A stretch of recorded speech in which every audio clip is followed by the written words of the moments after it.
Dear Diary, today I fell down another rabbit hole.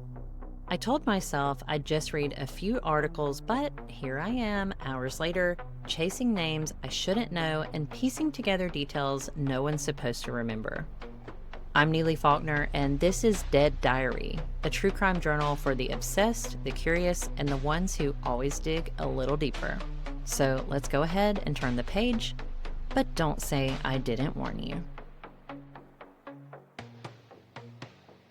This week, we're talking about a case that's getting a lot of traction right now, and we're going to take all the noise and boil it down so you get the core insights super fast. We are tackling the deeply unsettling disappearance of Amy Lynn Bradley. Picture this: a dream Caribbean cruise in 1998, sun, family, relaxation.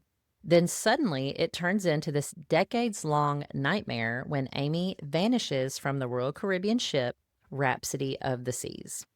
We've gathered a lot of articles, notes, and research about this case, so we're going to unpack all the essential facts, especially now with the new Netflix documentary Amy Bradley is Missing, bringing it all back into focus. This is a case that shows how something seemingly simple, like a family trip, can just unravel. It becomes this tangle of unanswered questions, alleged sightings, conflicting stories. Years just go by. So let's start sifting through all this evidence, or maybe a lack of it, and try to understand the human side of this mystery. All right. So let's start with Amy herself. Who was she? She was 23 years old, a recent grad from Longwood University, a trained lifeguard, super strong swimmer. And she was actually about to start a new job right after this cruise, and the trip itself was an all expenses paid cruise that her dad, Ron, won from work. Kind of a lucky break that turned tragic. The sources, they paint Amy as, outgoing, athletic, and also understandably, she had some anxiety about being at sea. Amy was bisexual also. She'd come out a few years earlier in 1995. Now, she was dating a man before the cruise, but she'd also sent this sort of message in a bottle note to her ex-girlfriend, Molly McClure. It mentioned an ocean between us, which kind of suggested she maybe wanted to rekindle things. Her brother, Brad, has been very clear, though, that the family knew and accepted Amy's bisexuality by the time she disappeared. He said Molly went to family events, so it really wasn't some hidden conflict. All right, so let's walk through the timeline of the ship, the Rhapsody of the Seas. It sailed from San Juan, heading to Curacao, Saturday, March 24th, 1998. The Bradleys board the ship. Sunday the 22nd, Amy is exploring. She interacts with the ship's band called Blue Orchid. They have family pictures taken, and, she's doing pretty normal cruise stuff.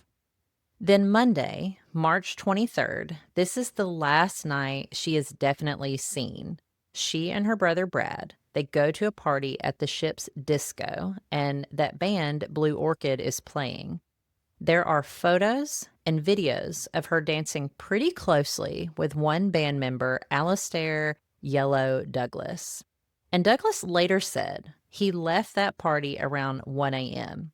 Later that night, or early morning rather, Brad gets back to the family cabin. His key card logs him in at 3:35 a.m., and Amy comes back just 5 minutes later at 3:40 a.m., and her key card logs her in there too.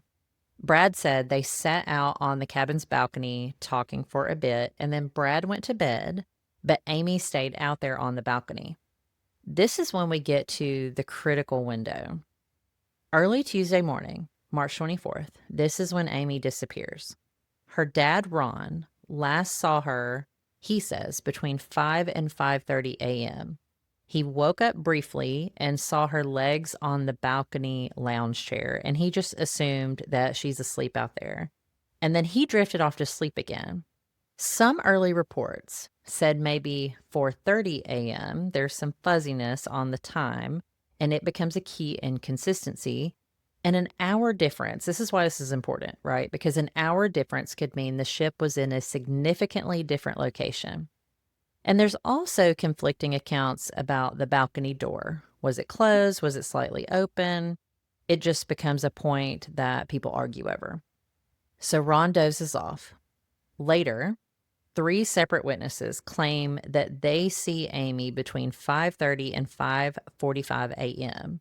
And they say she's on an upper deck with that same band member, Alistair Douglas, holding a camera and being handed a dark drink. Then they say Douglas was seen leaving that area alone shortly after 6 a.m., but the FBI, they didn't confirm these sightings. They investigated, but they couldn't corroborate them, so keep in mind they are alleged sightings. Around 6 a.m., Ron Bradley wakes up, and he's fully awake, and Amy is gone, just vanished. Her shoes are still in the cabin, but her cigarettes and her lighter are missing, so he starts looking for her immediately. Right away, he's searching the ship. And, you can just only imagine the panic that is starting to set in. And what happens when they tell the crew around 6:30 a.m. after his initial search, when Ron wakes up his wife, Iva, and his son, Brad, and they alert the ship's staff. They specifically ask them, please stop people from getting off of this ship. Make an emergency page for Amy. And they're told no, that it's too early to make that kind of announcement. Keep in mind, people are about to disembark in Curacao. And it wasn't until 7:50 a.m. that the very first low-key announcement was made. They say, will Amy Bradley please come to the purser's desk? By which point, passengers had already been leaving the ship for port. That critical window is just gone. The crew did eventually do a full ship search, but not until between 12:15 and 1 p.m. She was not found, and then the Dutch Caribbean Coast Guard begins searching for her for 4 days, by air, by sea, and they found nothing, absolutely no trace. The initial denial by the ship to page Amy is just baffling, and it must have had consequences because it likely set the investigation back right from the start. Initially, authorities considered the obvious possibilities. Did she fall overboard? Was it suicide? But these were ruled out fairly early. Amy was a strong swimmer. Remember, she's a lifeguard, and there was zero physical evidence. They found nothing washed ashore, no note, no nothing. And the cabin, well, it got cleaned really quickly, too. That is another critical issue. A former detective, Peter Valentin, points out the cabin was cleaned before the FBI could even get access, so potential evidence was just wiped away, essentially. Valentin explained that the forensic evidence for falling versus being pushed would look almost identical anyway, just from being on the balcony. But cleaning the room eliminates any other potential clues. That golden hour for evidence was just completely and totally lost. Valentin also mentions Amy's shoes. If all of her shoes were accounted for in the cabin, it makes it less likely that she wandered off willingly. Although Amy's mom did say she had a ton of shoes, she could easily grab another pair. So even that isn't definitive. It's just frustratingly ambiguous. We just don't know. So, with accident or suicide seeming unlikely, the focus shifts, especially for the family, towards foul play. They think kidnapping possibly linked to sex trafficking. That's what the Bradleys have strongly believed happened, and this belief is fueled by the string of alleged sightings over many, many years. It's really quite remarkable. Like on the very day that Amy disappeared, March 24th, in Curacao Port, a taxi driver claimed he saw a young woman barefoot, matching Amy's description, looking frantically for a phone. Then a few months later, August 1998, 2 Canadian divers, also in Curacao, they see a woman who looks like Amy with 2 men. She seemed like she wanted maybe to talk to the divers, but the men stopped her. And these divers, they mentioned her tattoos. They specifically matched her known tattoos, which were the Tasmanian devil, the Sun Chinese symbols, and the gecko lizard. They even matched her watch. One diver later saw her picture on America's Most Wanted and identified her and alerted authorities. And no, the sightings, they don't stop there. They keep cropping up all over the years. January 1999, a U.S. Navy officer, William Hefner, comes forward later. He claims he was in a brothel in Curacao and a woman approached him, said her name was Amy Bradley, begged him for help, and said she was being held against her will. That is incredibly disturbing, but also very descriptive. And there are more sightings. In April 2003, way over in San Francisco, witnesses claim they see a woman looking like Amy, seeming scared, and then two men basically forcing her away after she was recognized. Barbados, March 2005, a woman named Judy Marr is in a department store restroom in Barbados. She said a woman whispered to her, "My name is Amy," looked really distressed, and was with several men who seemed to be controlling her. Also in 2005, Amy's parents receive an anonymous email with two photos attached. They showed a woman referred to as Jazz on what looked like a sex worker website. They said she strongly resembled Amy, and they had the photos forensically analyzed by facial recognition experts who said the photos were highly likely to be Amy. But the FBI couldn't officially confirm because they said the images might have been altered. And of course, more sightings after that, including one in January of 2007 in Aruba, just a ton of alleged sightings of Amy. It's such a pattern of fleeting and troubling encounters.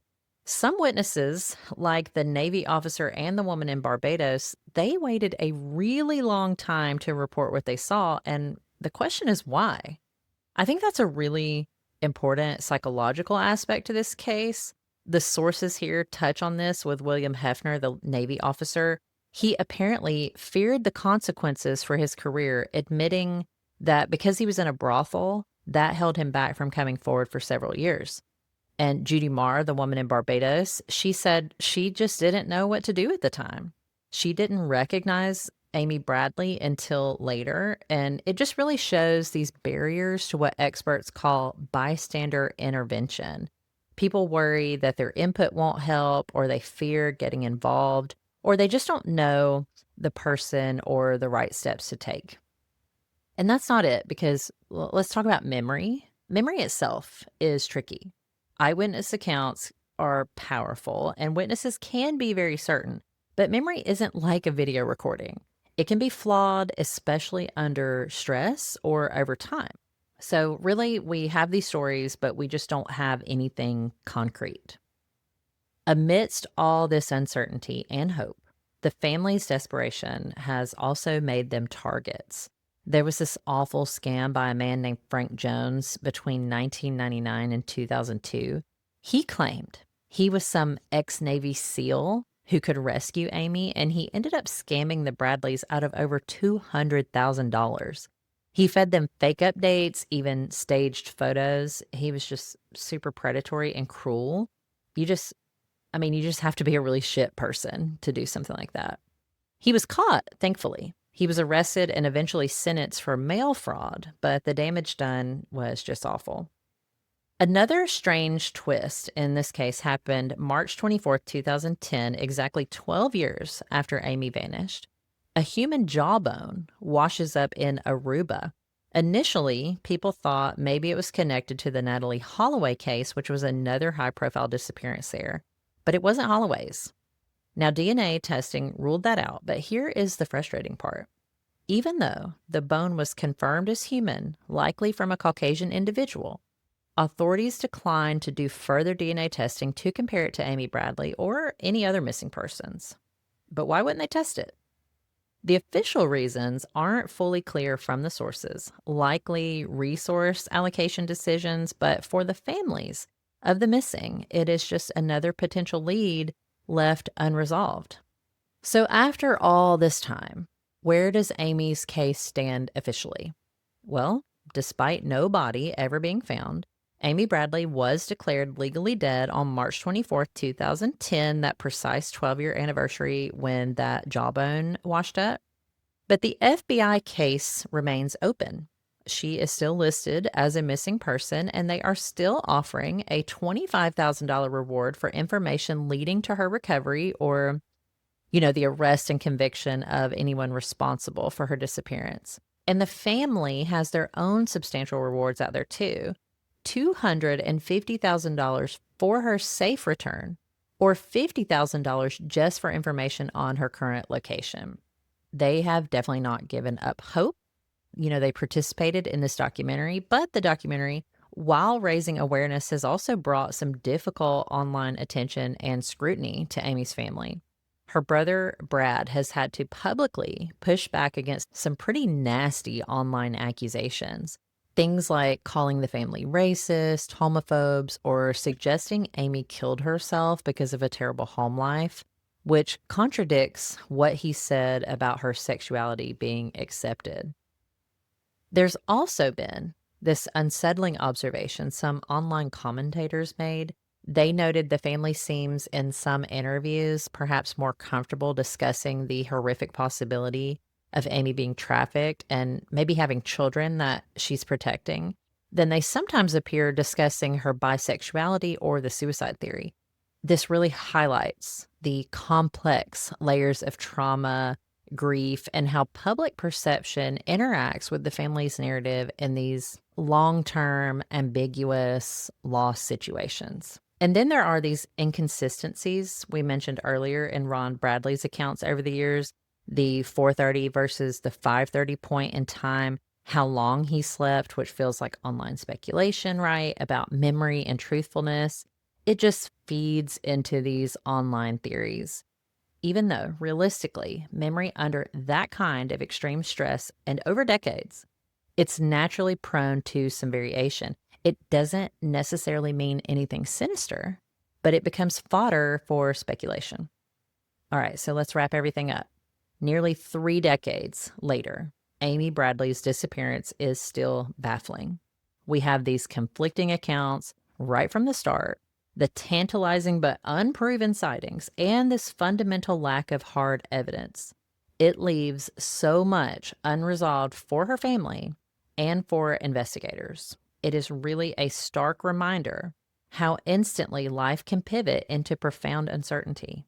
And it underscores the enduring power of hope, but also the weight of grief when you just don't know.